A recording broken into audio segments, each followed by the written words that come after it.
Sehari selepas Presiden Amerika Syarikat Donald Trump mengenakan tarif timpal balas ke atas 185 negara, impaknya ke atas negara terkesan hangat diperkatakan. Wartawan Afrina Romzi menyelami kesan dasar perlindungan Trump skala besar ke atas rakyat negara ini. Kita mulakan dengan apa itu tarif.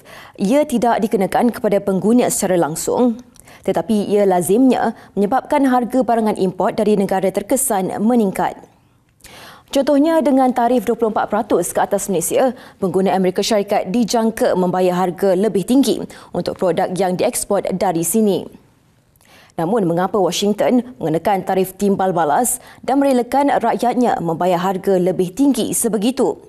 Jawapannya untuk mengutip duti, selain mempertahankan produk dan industri tempatan. Dasar perlindungan Trump bertujuan mendorong syarikat tempatan Amerika kembali beroperasi di negara itu, sekaligus mewujudkan pekerjaan dan menjana ekonomi domestik. Jadi, apakah kesan langsung tarif Amerika Syarikat kepada rakyat Malaysia?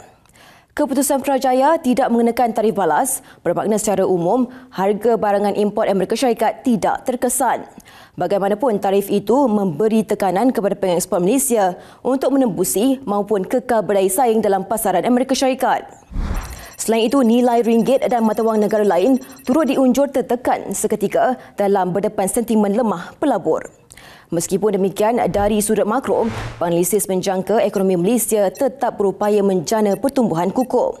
Ia dipacu aktiviti ekonomi domestik yang rancak berserta permintaan pengguna tinggi.